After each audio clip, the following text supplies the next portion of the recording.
एक छोटी सी बात और पूरा दिन बर्बाद। सुबह किसी ने डिसरिस्पेक्ट कर दिया और शाम तक वही बात एक रिपीट टेलीकास्ट की तरह दिमाग में प्ले हो रही है।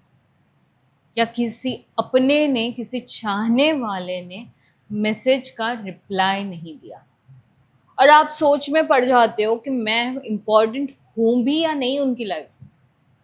अगर आपके इमोशंस भी आपको हाईजैक कर लेते हैं तो ये वीडियो आपकी जिंदगी बदल सकता है, क्योंकि साइंस कहता है इमोशंस को काम करने के लिए सिर्फ चाहिए होते हैं 90 सेकेंड्स।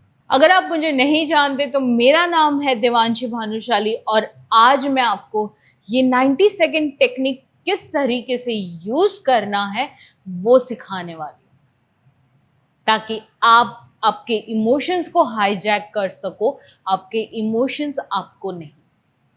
तो चलो सबसे पहले समझते हैं the science of emotional hijack. जब आपको गुस्सा आता है या एंजाइटी फील होती है तो आपका ब्रेन का एक पार्ट होता है जिसको एमिगडाला कहा जाता है, वो एक्टिवेट हो जाता है। ये एक इमरजेंसी सायरन जैसा होता है जो आपको बॉडी को रिएक्ट करने का सिग्नल देता है। बॉडी रिएक्ट करती है, हार्ट रेट बढ़ जाता है, ब्रीदिंग शैलो हो जाती है, दिमाग ब्लर हो जाता है। लेकिन शॉक कराने वाली बात यह है कि ये रिएक्शन सिर्फ 90 सेकेंड्स तक रहता है। ये Harvard trained brain scientist doctor Jill Bolte Taylor का कहना है, there is a 90 second chemical process in the body.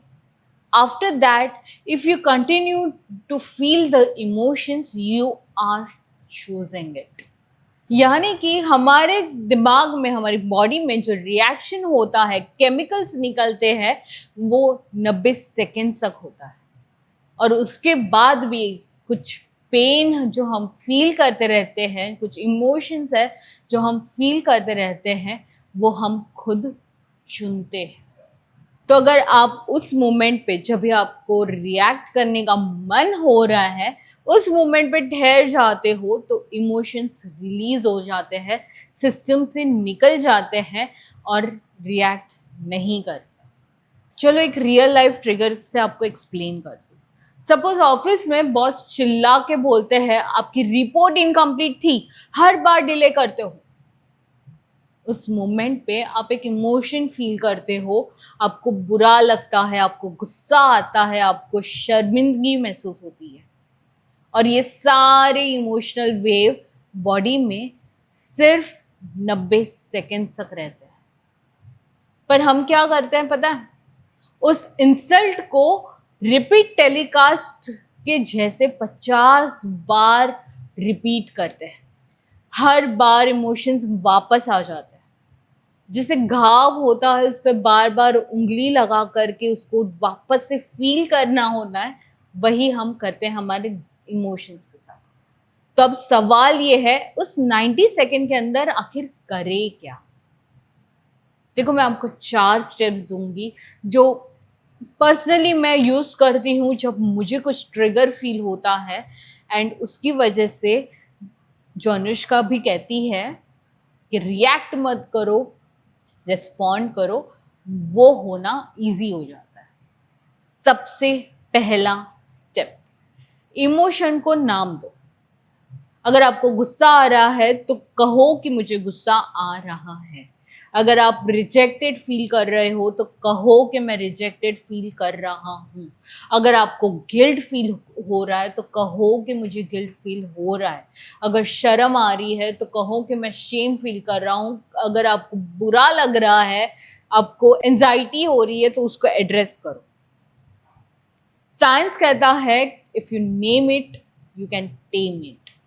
Label करने से ब्रेन का थिंकिंग सेंटर एक्टिवेट हो जाता है। आप रिएक्ट नहीं करते, आप ऑब्जर्व करना शुरू करते। Step number 2, 6, 7, 8 breathing. इसको समझाने से पहले ब्रीदिंग के रिलेटेड एक बात मैं आपसे कहना चाहती हूँ कि हमारी जिंदगी में हमारी जो लाइफ स्पैन है, आपने कई बार ऐसे सुना होगा कि वो हमारी ब्रीदिंग पे डिपेंड करता है। इसीलिए अगर आप देखने जाओ तो जो कछुआ होता है वो सांस एकदम शांति से लेता है, एंड इसीलिए उसकी आयु, लाइफ स्पैन काफ़ी लंबी होती है। और वहीं पे जो कुत्ता होता है, डॉग होता है, वो काफ़ी ज़्यादा ब्रीदिंग करते हैं एंड इसीलिए उनकी लाइफ स्पैन कम होती है। अब मेरा क्वेश्चन है आपसे, जब आप कोई इमोशन फील करते हो, जैसे गुस्सा आता है या डर लगता है, तो सबसे पहला एक्शन अगर आपने नोटिस किया होगा जो बॉडी करती है वो है आपकी ब्रीदिंग हेवी कर देना। आप जोर जोर से ब्रीथ करने लगते हो, आपकी ब्रीदिंग फास्ट हो जाती है। और अगर ब्रीदिंग फास्ट हो रही है तो आप कौन से डायरेक्शन में जा रहे हो ये आपको समझ में आ रहा है। इसीलिए जब भी कुछ ट्रिगर हो रहा है तो कॉन्शियसली अपने आप को लेकर आओ अपनी ब्रीदिंग पे, अपने ऑब्जर्वेशन को लेके आओ अपने ब्रीदिंग पे।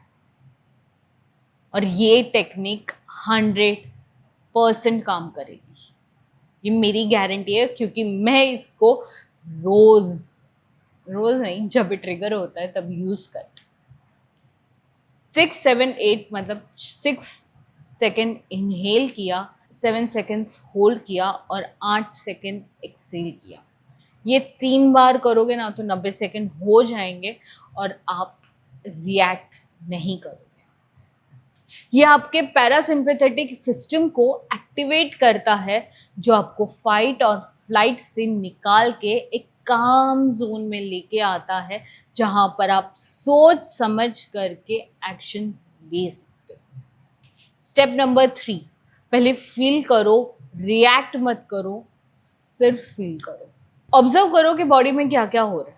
चेस्ट टाइट लग रही है, स्टमक संकोच रहा है, थ्रोट में प्रेशर लग रहा है। कोई ब्लेम नहीं, कोई स्टोरी नहीं, सिर्फ ऑब्जर्व करना है। जब आप ऑब्जर्व करते हो ना तो ये इमोशंस आपको नेचुरली डिसॉल्व होते दिखाई देंगे, मतलब गायब होते दिखाई देंगे। स्टेप नंबर 4, जेंटल मूवमेंट करो। कभी हाथों को शेक कर लिया, कभी नेक रोल कर लिया, कभी पानी का एक सिप पी लिया। ये आपके ब्रेन को प्रेजेंट मोमेंट में लेके आता है। ये रिएक्ट करना, ये सिस्टम जो है ना कि कुछ हुआ, रिएक्शन मिला, बच्चे ने कुछ सामान गिराया तो रिएक्शन हो गया, किसी ने चिल्ला करके बात की या फिर कुछ ऊंची आवाज में बात की, हर्ट फील हुआ, रिएक्शन हो गया। ये रिएक्ट करने का एक हमारे दिमाग में ऑटोमेटिक सिस्टम हो गया। अब नेचुरली उसको कुछ करोगे नहीं तो वो ऑटोमेटिक सिस्टम ही रन करेगा, यस और नो। तो वो ऑटोमेटिक सिस्टम में इंटरप्शन लेकर आना बहुत जरूरी है एंड ये मूवमेंट आपको इंटरप्शन लेकर आने में मदद करेगा। चलो एक रियल लाइफ सिनेरियो से समझाते हैं। मान लो कि आपने किसी अपने को एक मैसेज भेजा, कुछ क्या आप उनको ज़्यादा याद कर रहे हो, मिस कर रहे हो, और 6 घंटे तक रिप्लाई नहीं आया, तो माइंड हमारा शुरू कर देता है ये कहना कि मैं बहुत ज़्यादा नीडी हो रहा हूँ, वो तो मुझे इग्नोर कर रहा है, उनकी ज़िंदगी में शायद मैं उतना इम्पोर्टेंस रखता ही नहीं हूँ। लेकिन सच तो आपको अब पता ही है कि ये सारे इमोशंस रहते हैं सिर्फ 90 सेकेंड्स तक, और बाकी का सब हम ड्रामा खुद हमारे दिमाग में क्रिएट करते हैं। सुनो, इमोशंस दुश्मन नहीं होते, लेकिन रिएक्ट करने की ये आदत हमारी दुश्मन बन जाती है। जब भी आप पॉज करते हो, जब भी आप रिएक्शन की जगह पे ऑब्जर्वेशन चूज करते हो, आप अपने ब्रेन को रीवायर कर रहे हो, उसको नए तरीके से ट्रेन कर रहे हो जो आपको काम आएगा। इमोशनल मास्टरी का मतलब ये नहीं है कि इमोशन ही ना आए। इमोशनल मास्टरी का मतलब ये है कि आए लेकिन उसका आप पे कोई असर ना हो। अगली बार जब आपको गुस्सा आए, हर्ट हो या एंशियस फील हो, तो स्टॉप वॉच लगाओ 90 सेकेंड्स और खुद से बोलो कि मैं सेफ हूँ और ये जो रिएक्शन है, ये जो इमोशन है, वो पास हो जाएगा। चलो मैं मिलती हूँ आपसे अगले वीडियो में कुछ एक नए पर्सपेक्टिव के साथ, एक नए इमोशन के साथ। तब तक के लिए मुझे कमेंट बॉक्स में ज़रूर बताना कि आपका सबसे ज़्यादा स्ट्रॉन्ग इमोशनल ट्रिगर क्या है। एंड अगर आपको ये वीडियो अच्छा लगा हो तो इसको लाइक करो, सब्सक्राइब करो और शेयर करो उन लोगों के साथ जिनको इसकी सबसे ज़्यादा ज़रूरत है।